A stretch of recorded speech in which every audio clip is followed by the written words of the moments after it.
केजरीवाल का खुलासा कैसे फेल हुआ। अब 4 दिन ईडी वो करेगी जो सोचा ना होगा। पाठशाला में केजरीवाल पर जो बताया कैसे 100% सच होता गया।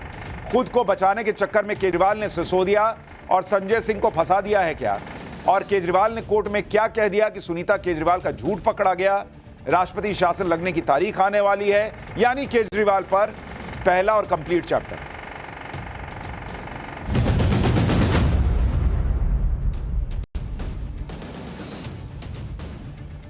अरविंद केजरीवाल को आज एक और बड़ा झटका लगा।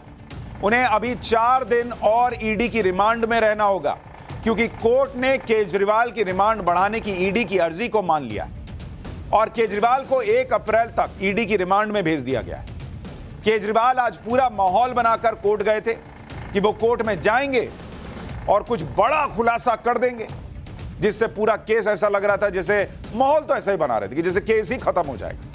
लेकिन केजरीवाल ने जो सोचा था वैसा कुछ हुआ नहीं, क्योंकि हमने आपको पहले ही पाठशाला में बता दिया था कि केजरीवाल आज कोर्ट में कौन सा खुलासा करने वाले। यानी केजरीवाल खुलासा करते उसके 18 घंटे पहले पाठशाला में हमने खुलासा कर दिया था कि सर क्या बताएंगे। केजरीवाल ने कोर्ट में आज क्या कहा वो आगे आपको बताऊंगा, लेकिन पहले एक बार यह देख लीजिए कि कैसे पिछले करीब 7 दिन से केजरीवाल से जुड़ी हर खबर का मतलब टाइम्स नाउ नवभारत और न्यूज की पाठशाला हो गया है।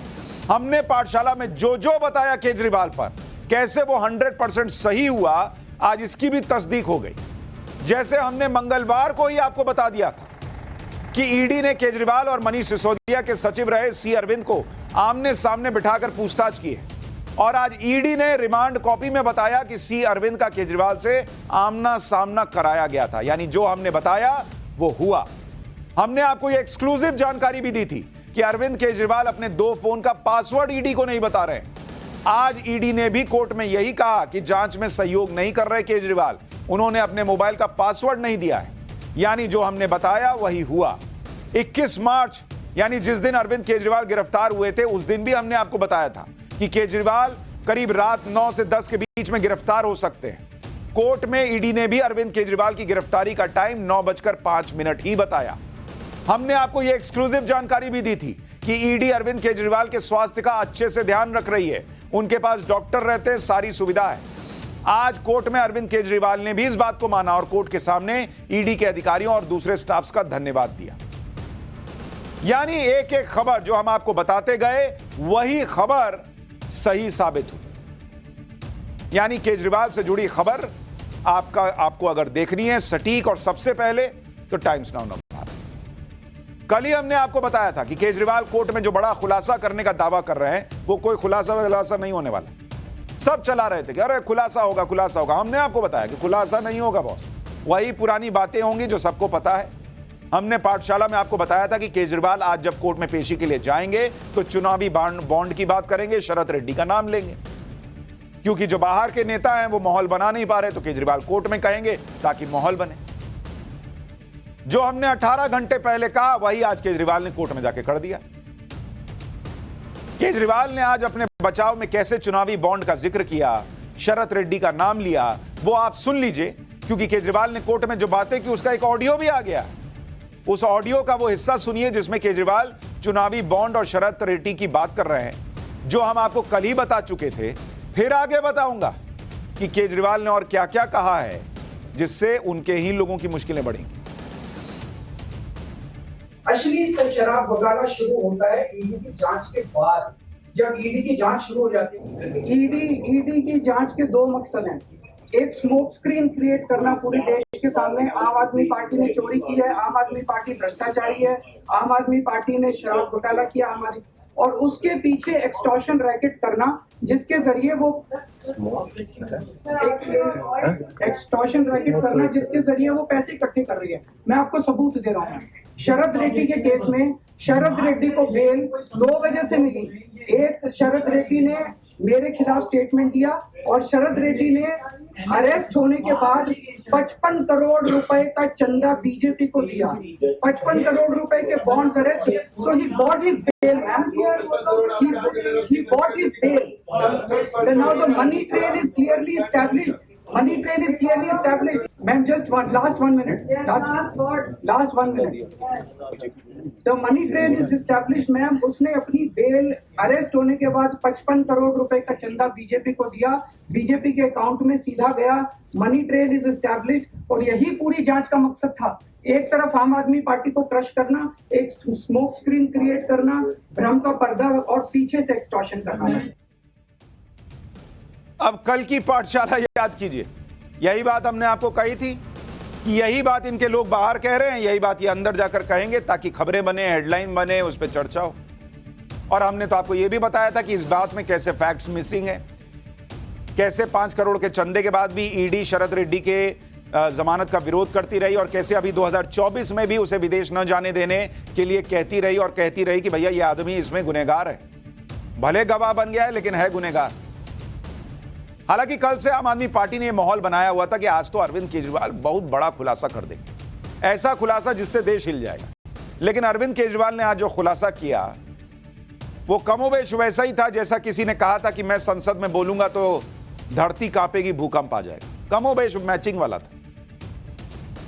हालांकि केजरीवाल का खुलासा ऐसा फुस हुआ कि उनके खुलासे के बाद भी कोर्ट ने 1 अप्रैल तक रिमांड पर भेज दिया. यानी अरविंद केजरीवाल का सो कॉल्ड खुलासा सुनकर भी कोर्ट हैरान नहीं हुआ, जबकि कल यह कहा जा रहा था कि केजरीवाल ऐसा खुलासा कर देंगे कि केस ही जैसे लग रहा खत्म हो जाएगा. लेकिन बॉस कोर्ट तो केजरीवाल को सुनने तक के लिए तैयार नहीं था. केजरीवाल जो बोल रहे थे उस पर कोर्ट ने कह दिया कि आप ये सब लिखित में दे दीजिए, हम ले लेते हैं. लेकिन केजरीवाल को तो लिखित में देना नहीं था, उन्हें तो कोर्ट में एक तरह से भाषण देना था और ऐसी बातें कहनी थी जिससे माहौल बने. लिख के देते तो माहौल कैसे बनता. यानी केजरीवाल जेल से तो सरकार चला ही रहे हैं, कोर्ट में जाकर भाषण भी दे आए. एक बार सुनिए अरविंद केजरीवाल ने कोर्ट में क्या कहा है, फिर आपको बताऊंगा कि कोर्ट में अरविंद केजरीवाल ने अपने बचाव में और क्या क्या कहा और ईडी ने इसका क्या क्या जवाब दिया और कोर्ट में ऐसा क्या कहा कि सुनीता केजरीवाल का झूठ पकड़ा गया, वो भी आपको दिखाऊंगा. मुझे क्यों गिरफ्तार किया गया है, मेरा नाम सीधे सीधे 4 स्टेटमेंट्स में आता है, वो मैं आपके सामने रखने की ज्यादा चाह रहा हूँ. तो आप ये सब राइटिंग में देना चाहेंगे? नहीं, मैं 1 मिनट में प्लीज मुझे बोलने नहीं दीजिए. नहीं, बोलने का ठीक है, बट दे दूंगा राइटिंग, बाद में राइटिंग में दे. आप फिर राइटिंग में ही दे दें कोर्ट में. I will take it on record. मुझे बोलने नहीं दीजिए. चलिए बोलिए. I get your point, but the thing is आपकी सबमिशंस मुझे लग रहा है काफी लेंथी हैं. नहीं है मैडम, आप राइटिंग में दे दीजिए. only 5 minutes. I will just complete in 5 minutes. Why don't you give in writing? I will just complete in 5 minutes. Please allow me. I will not permit more than that. Please allow me. All right. यानी court भी कह रहा है कि भैया लिखित में दे दीजिए ना, अगर इतना बहुत जबरदस्त पॉइंट है तो. क्योंकि ऐसा अमूमन होता नहीं ना भाई कि वकील रिप्रेजेंट करता है, आदमी गया वो खुद ही बोलने लगा, कल को सब कहेंगे कि हमको भी भाषण देना है. यानी केजरीवाल आज इसी मकसद के साथ कोर्ट में गए थे कि ऐसी ऐसी बातें करूंगा जिससे हेडलाइंस बने. इसलिए अपने खिलाफ मामले पर बोलने के लिए आज कोर्ट में खुद केजरीवाल खड़े हो गए और उनके अपने बचाव में 3 बड़ी दलीलें उन्होंने दी. केजरीवाल ने पहली दलील दी और अपने खिलाफ दिए गए बयानों को टारगेट किया, कहा कि ईडी के प्रेशर में लोगों ने बयान बदल दिए. दूसरी दलील, शराब घोटाला हुआ ही नहीं, असली घोटाला बीजेपी ने इलेक्टोरल बॉन्ड लेकर किया. केजरीवाल ने आरोप लगाया कि ईडी वसूली रैकेट चला रही है और आरोपियों को गवाह बनाकर उनके जरिए बीजेपी को चंदा दिलवा रही है. यानी केजरीवाल ने शराब घोटाले को इलेक्टोरल बॉन्ड से जोड़ने की कोशिश की. तीसरी दलील, केजरीवाल ने ईडी पर आरोप लगाया कि अब तक ईडी उनके बचाव में दिए गए बयानों को कोर्ट में छिपा रही है. केजरीवाल ने दावे के साथ कहा कि ईडी ने कोर्ट में जो पेज फाइल किए हैं उसके अलावा उनके दफ्तर में 1 लाख पेज है जिसमें उनकी बेगुनाही है, उसे कोर्ट के सामने नहीं लाया जा रहा. केजरीवाल के इन 3 बड़े आरोपों पर ईडी ने डायरेक्ट जवाब दिया कोर्ट में. गवाहों के बयान बदलने के आरोपों पर ईडी ने सीधे सीधे कहा कि जिन लोगों ने बाद में अरविंद केजरीवाल का नाम लिया है उन सब ने ऐसा करने की पूरी वजह बताई है और यह सारी वजह पेपर पर मौजूद है और इन वजहों को हाईकोर्ट के सामने ऑलरेडी रखा जा चुका है. ईडी ने फिर कहा कि अरविंद केजरीवाल ऐसे आरोप लगाकर एक माहौल बनाना चाहते हैं. केजरीवाल के इलेक्टोरल बॉन्ड वाले आरोपों पर ईडी ने कहा कि इलेक्टोरल बॉन्ड का शराब घोटाले से कोई लेना देना नहीं है, बीजेपी की शराब पॉलिसी बनाने में कोई भूमिका ही नहीं थी. भाई पहले जब बीजेपी को दे रहे थे पैसा, चंदा, शरद रेड्डी की कंपनी, जिस वक्त शराब नीति बन रही थी उस वक्त बीजेपी शराब नीति बना रही थी और उसके बाद शरद रेड्डी को जमानत नहीं मिली और बाद में हेल्थ ग्राउंड पर मिली और फिर विदेश नहीं जाने दिया, ये सब तो आपको बताया ही. इस केस में कौन किस पार्टी को चंदा दे रहा है इससे लेना देना ही नहीं है, ईडी कह रही है, और ना ही इसका शराब घोटाले से कोई संबंध है। कोर्ट के सामने कुछ बयान छिपाने के आरोप पर ईडी ने कहा कि अरविंद केजरीवाल को यह कैसे पता कि जो बयान उनके समर्थन में है वो ईडी के पास मौजूद हैं, ईडी की कस्टडी में मौजूद हैं, ये सब उनकी कल्पना है, कोर्ट ने कहा।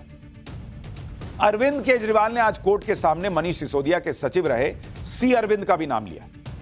हमने आपको बताया था कि सी अरविंद ने ही पहली बार अरविंद केजरीवाल का नाम लिया था और उनको आमने सामने बैठाकर अरविंद केजरीवाल से पूछताछ हुई। यह दावा किया था सी अरविंद ने कि मनीष सिसोदिया ने उन्हें अरविंद केजरीवाल के घर पर बुलाया था और वहां एक डॉक्यूमेंट दिया था और उस डॉक्यूमेंट के आधार पर ही जीओएम की ड्राफ्ट रिपोर्ट बनाने के लिए कहा गया था। सी अरविंद ने यह भी कहा था कि अरविंद केजरीवाल के आवास पर शराब कारोबारियों का प्रॉफिट मार्जिन 5% से 12% करने का फैसला हुआ। इस पर आज अरविंद केजरीवाल ने अपनी दलील में कहा कि वो तो मुख्यमंत्री हैं, उनके घर पर इतने लोग आते हैं, किसी ने किसी को कोई डॉक्यूमेंट दिया तो इसमें उन्हें क्या पता चलेगा। एक बार कोर्ट में दी गई अरविंद केजरीवाल की दलील सुन लीजिए, फिर आपको बताऊंगा कि कैसे अपने आप को निर्दोष दिखाने के लिए शराब घोटाले में फंसे अपने नेताओं से केजरीवाल जी कन्नी काट रहे हैं क्या। मैडम, मेरे घर पे ढेरों एमएलए आते हैं, ढेरों मंत्री आते हैं, ढेरों डिग्निटरीज आते हैं, अपने अपने सेक्रेटरी लेके वो आपस में खुसर भी करते रहते हैं, आपस में डॉक्यूमेंट्स भी एक्सचेंज। मुझे क्या पता कि कौन किसको क्या दे। Is this a sufficient reason to arrest the sitting chief minister? बताइए। कह रहे मुख्यमंत्री के घर पे कितने ही मिनिस्टर और अधिकारी आते हैं, वो आपस में खुसुर फुसुर करते रहते हैं, मुझे क्या पता किसने किसको क्या दे दिया। बताइए, वहां सिसोदिया जी जेल में बंद हैं और आज इन्होंने पल्ला ही झाड़ दिया कि मुझे क्या पता किसने किसको क्या दे दिया मेरे घर पर। शराब घोटाले में आम आदमी पार्टी के सीनियर नेता मनीष सिसोदिया और संजय सिंह लंबे समय से जेल में। जब अरविंद केजरीवाल की गिरफ्तारी नहीं हुई थी और वो बाहर थे, तब वो लगातार मीडिया में आकर कहते थे कि संजय सिंह और मनीष सिसोदिया निर्दोष हैं, उनके खिलाफ कोई सबूत नहीं है। लेकिन आज जब केजरीवाल के पास मौका था कि वो कोर्ट में खुद के साथ अपने साथियों के बारे में बोलते, तो इस पर उन्होंने कुछ नहीं कहा। उन्होंने ये नहीं कहा कि मनीष सिसोदिया पर सी अरविंद जो है वो झूठा आरोप लगा रहे हैं। उन्होंने कहा क्या खुसुर फुसुर कौन करता है मुझे क्या पता। इतना ही नहीं, उन्होंने कोर्ट में यह बात साफ साफ कही कि उनके घर पर तो ढेरों विधायक और मंत्री आते हैं, कौन किसको क्या डॉक्यूमेंट दे रहा है, कौन किससे क्या बात कर रहा है, ये उनको क्या पता।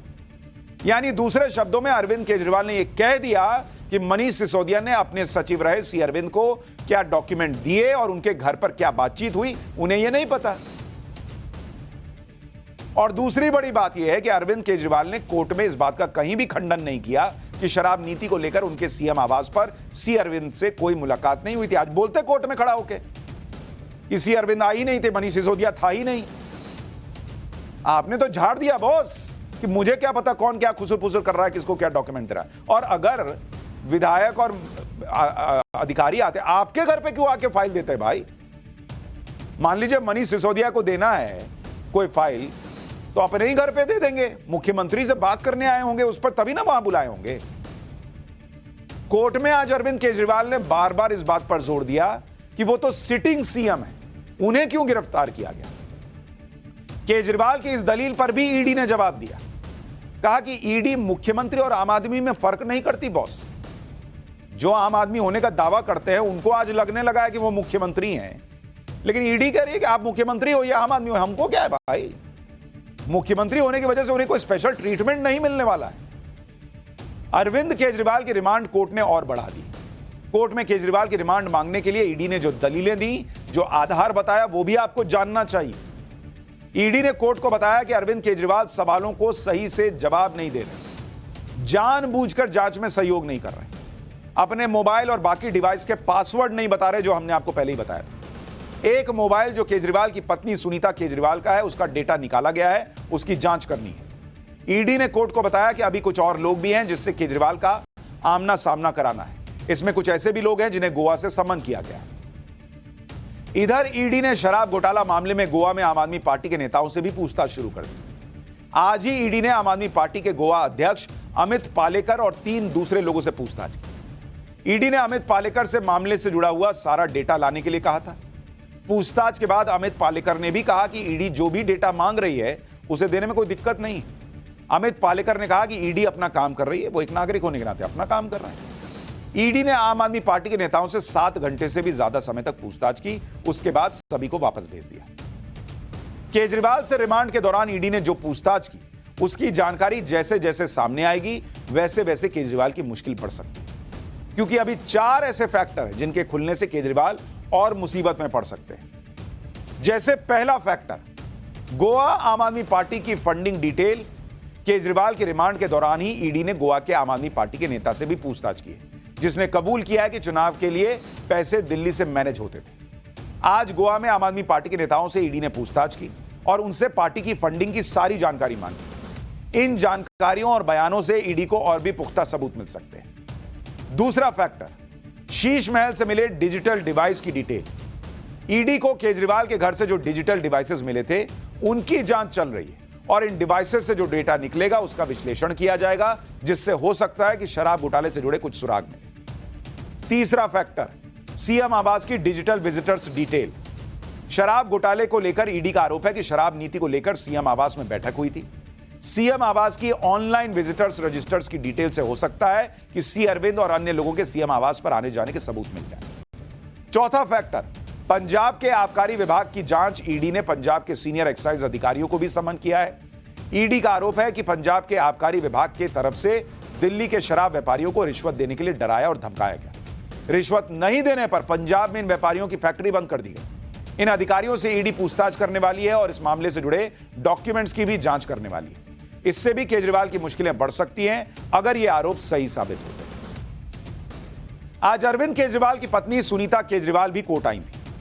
वहां मीडिया ने जब उनसे सवाल किया तो उन्होंने दावा कर दिया कि अरविंद केजरीवाल की तबीयत ठीक नहीं है और उन्हें परेशान किया जा रहा है, जबकि अरविंद केजरीवाल कोर्ट में खड़े होकर बता रहे हैं कि ईडी ने अच्छे माहौल में पूछताछ की। सुनिए कैसे अरविंद केजरीवाल ने अपनी ही पत्नी के दावे को कोर्ट में गलत साबित कर दिया।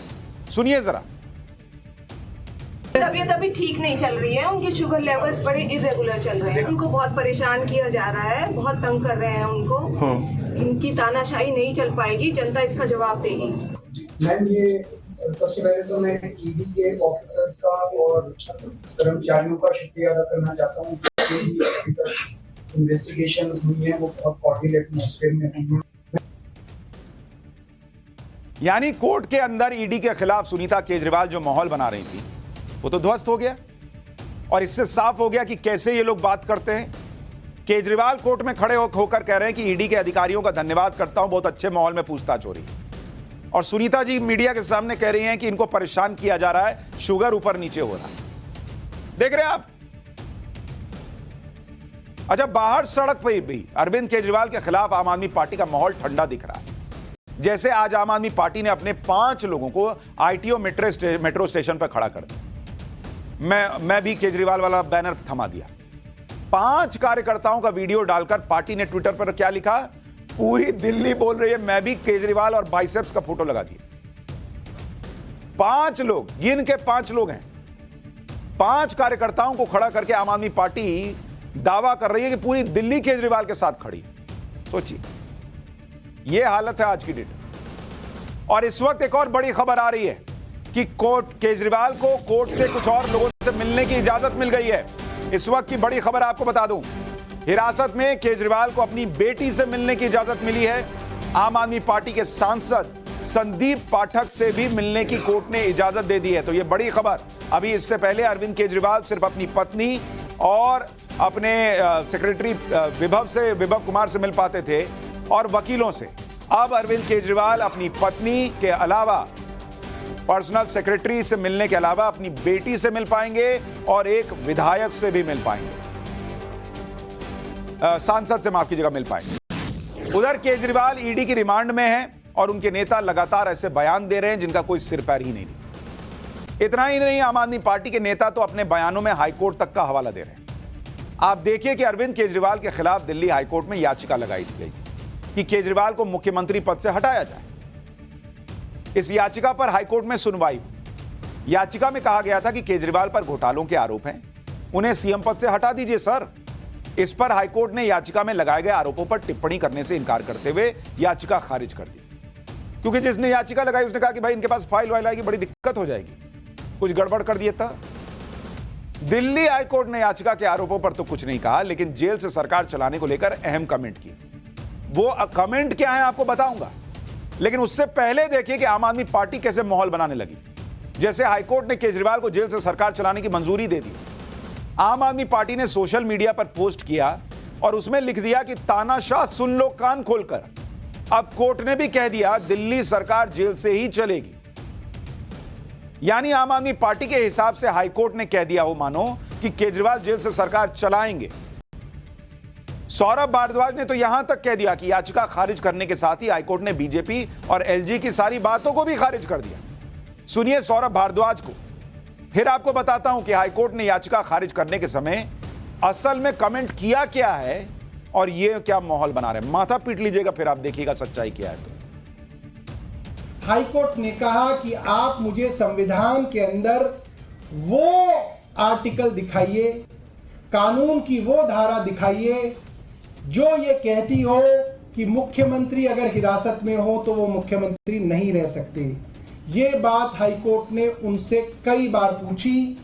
वो और भारतीय जनता पार्टी के जो टीवी विशेषज्ञ हैं उनमें से कोई आदमी ऐसी धारा कोर्ट को नहीं बता सका। अगर आज भी बता सकता है तो वो ट्वीट कर दें।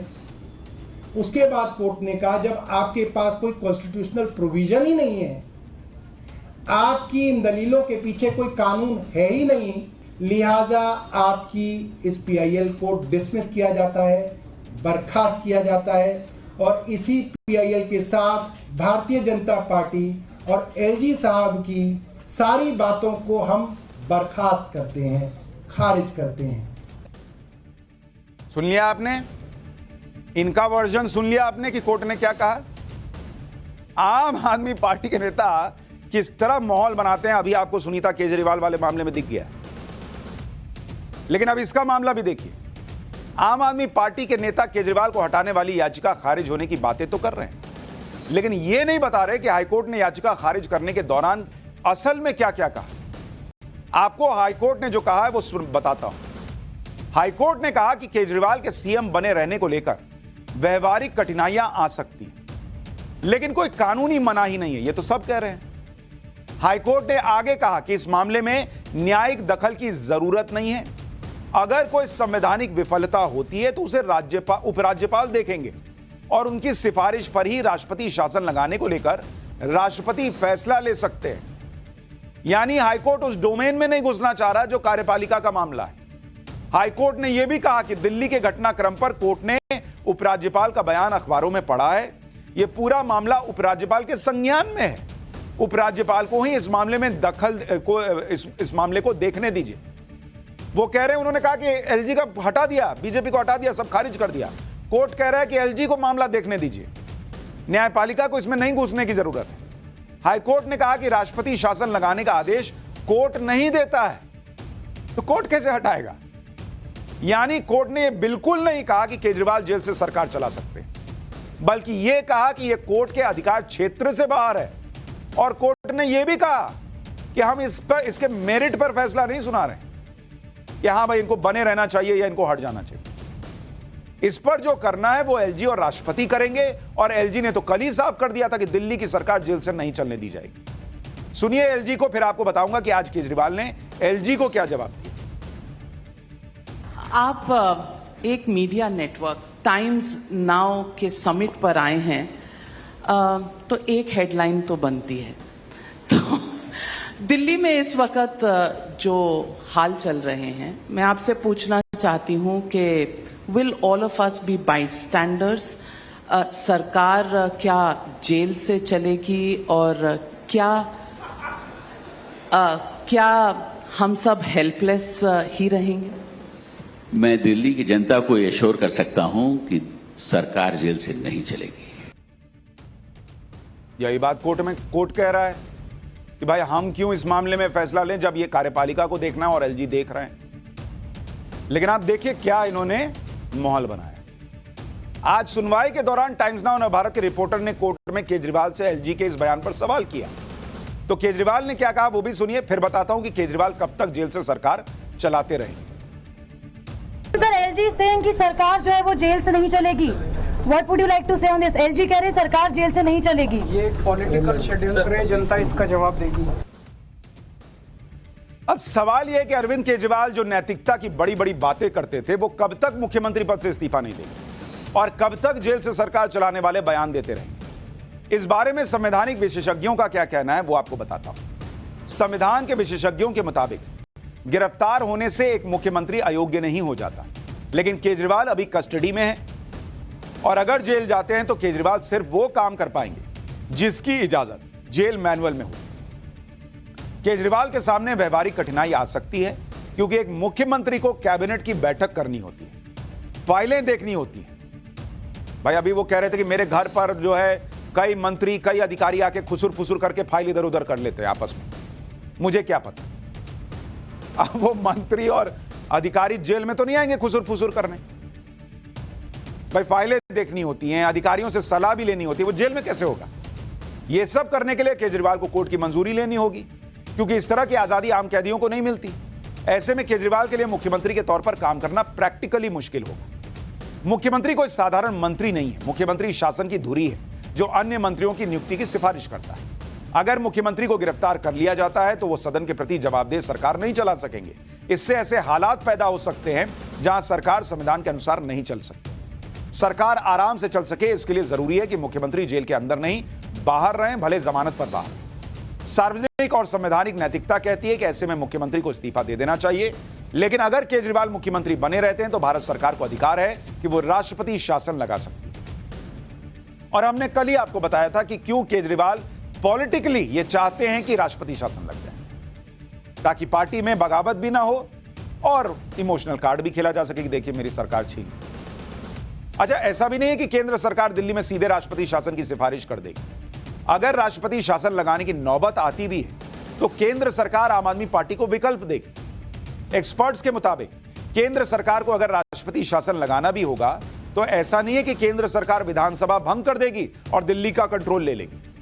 केंद्र सरकार आम आदमी पार्टी से कहेगी कि वो केजरीवाल की जगह किसी और नेता को मुख्यमंत्री पद के लिए नॉमिनेट कर दे जिससे सरकार चलती रहे। मतलब पहले केंद्र ये ट्राई करेगा कि कोई और सीएम बन जाए और जब तक आम आदमी पार्टी किसी को नॉमिनेट नहीं करती तब तक केंद्र सरकार के हिसाब से सरकार चलेगी। जैसे ही आम आदमी पार्टी केजरीवाल की जगह किसी अन्य नेता को मुख्यमंत्री के लिए नॉमिनेट करती है, वो नेता मुख्यमंत्री पद की शपथ ले लेगा, कोई परेशानी नहीं होगी।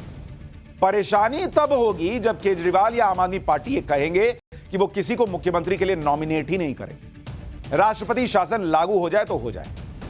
दिल्ली में राष्ट्रपति शासन को लेकर एक बात यह भी है कि देश में इस समय लोकसभा चुनाव होने जा रहे हैं। ऐसे में केंद्र सरकार राष्ट्रपति शासन लगाने में जल्दबाजी नहीं करेगी। केंद्र सरकार ऐसा करके अपनी छवि क्यों खराब करेगी? दूसरा, अभी यह मामला हाईकोर्ट में है तो यह भी देखना जरूरी है कि हाईकोर्ट क्या फैसला करता है। केजरीवाल जेल से ही सरकार चलाने पर अड़े रहते हैं तो उस पर विशेषज्ञों की राय भी आपको बताई। अब आपको बताता हूं कि अगर केजरीवाल जेल जाते हैं तो जेल से सरकार चलाना क्यों मुश्किल होगा। पहली मुश्किल जेल से सरकार चलाने में यह आएगी कि केजरीवाल के आदेशों और पत्रों की गोपनीयता खत्म हो जाएगी। और यही बात उस पिटिशनर ने भी कही थी कि भाई हर फाइल जेल में जाएगी तो चेक होगी तो उसकी गोपनीयता क्या रह गई, सीक्रेसी क्या रह गई, क्योंकि जेल से बाहर कोई भी लेटर या आदेश जेल सुपरिटेंडेंट के देखे बिना अंदर जाता नहीं।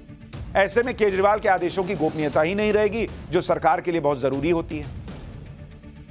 दूसरी मुश्किल, केजरीवाल को रोजाना सिर्फ 5 मिनट के लिए फोन इस्तेमाल करने की इजाजत होगी। इतने कम समय में मंत्रियों को निर्देश देना या फिर किसी गंभीर मुद्दे पर आदेश देना तो बहुत मुश्किल है। फिर तो वही करना होगा जो कहा गया था कि आंखें बंद करो और मुझे महसूस करो और फिर यह सोच लो कि मैं क्या आदेश दे रहा हूं। तीसरी मुश्किल, इसके अलावा केजरीवाल को अपने वकील परिजनों या सहयोगियों से मिलने के लिए हफ्ते में दो बार समय मिलेगा। यानी केजरीवाल को किसी भी परिस्थिति में अपने सहयोगियों से बातचीत करने का इतना समय नहीं होगा जिसमें वो आसानी से जेल से सरकार चला पाए। चौथी मुश्किल यह है कि सरकार चलाने के लिए मुख्यमंत्री की कैबिनेट बैठक करनी होती है, मंत्रियों से मिलना होता है, फाइलों पर दस्तखत करने होते हैं। जेल में रहते हुए कैबिनेट बैठक नहीं हो सकती, मंत्रियों से रोजाना मुलाकात नहीं हो सकती, तो जेल से सरकार तो भैया चल नहीं पाएगी। बीजेपी का कहना है कि केजरीवाल अगर जेल से सरकार चलाते हैं और इस्तीफा नहीं देते हैं तो उस पर संवैधानिक विशेषज्ञ फैसला लें। मनोज तिवारी को एक बार सुनिए, फिर आपको बताता हूं कि आम आदमी पार्टी क्यों कह रही है कि पंजाब में उसकी सरकार गिराने की कोशिश हो रही है। अरविंद केजरीवाल को इस संवैधानिक संकट पैदा करने का भी दोषी माना जाना चाहिए और संवैधानिक विशेषज्ञों को बैठकर, क्योंकि माननीय कोर्ट ने भी आज कहा कि इस पे तो संवैधानिक विशेषज्ञ लेंगे डिसीजन, इसमें हमारे पास क्यों आ रहे, कोई चला गया था।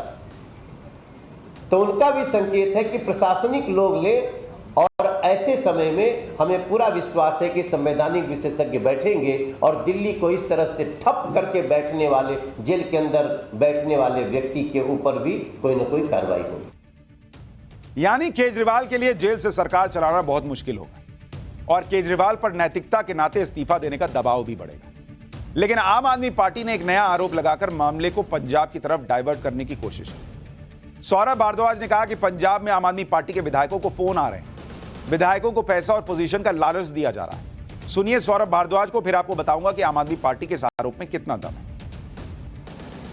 आम आदमी पार्टी को तोड़ने के लिए, हमारी दिल्ली और पंजाब में सरकार गिराने के लिए ऑपरेशन लोटस चलाया जा रहा है। मगर हमें गर्व है हमारे विधायकों पे कि उन्होंने इस बात को पार्टी की लीडरशिप को बताया। पंजाब में बहुत सारे विधायकों के पास पार्टी बदलने के लिए, भारतीय जनता पार्टी में आने के लिए उनको पैसा ऑफर किया गया, उनको Y+ सिक्योरिटी ऑफर की गई, उनको पोजीशंस ऑफर की गई, यहां तक कि उनको संसद के अंदर चुनाव लड़ाने की बात भारतीय जनता पार्टी ने कही। सौरभ भारद्वाज के मुताबिक पंजाब में जो भी विधायक या सांसद पार्टी छोड़कर जा रहे हैं वो ऑपरेशन लोटस की वजह से जा रहे हैं। लेकिन कल ही आम आदमी पार्टी के सांसद सुशील कुमार रिंकू ने बीजेपी ज्वाइन करते समय जो कहा वो आम आदमी पार्टी को देखना चाहिए। सुशील कुमार रिंकू ने कहा था कि उन्होंने अपने संसदीय क्षेत्र जालंधर में देखा कि वो विकास के मामले में कितना पीछे। देश आगे बढ़ रहा है लेकिन पंजाब कहीं ना कहीं विकास के मामले में पीछे रह रहा है। सुशील कुमार रिंकू ने कहा कि वो नया जालंधर बनाने के मकसद से बीजेपी में आए थे, उन्हें किसी का डर नहीं है। जो लोग किसी घोटाले में शामिल हैं या सरकारी एजेंसी उनकी जांच कर रही है, उन्हें डरना चाहिए। खुद सुशील कुमार रिंकू कह रहे हैं कि उन्होंने जालंधर की जनता से जो वादे किए थे वो पूरे नहीं कर पाए क्योंकि पंजाब सरकार ने मदद ही नहीं की। साथ ही रिंकू ने यह भी कहा कि वो बिना किसी डर या लालच के बीजेपी में आए, लेकिन आम आदमी पार्टी के नेताओं को इससे मतलब नहीं। वो तो अपनी कहानी सुनाते हैं और अपनी बात बताते हैं।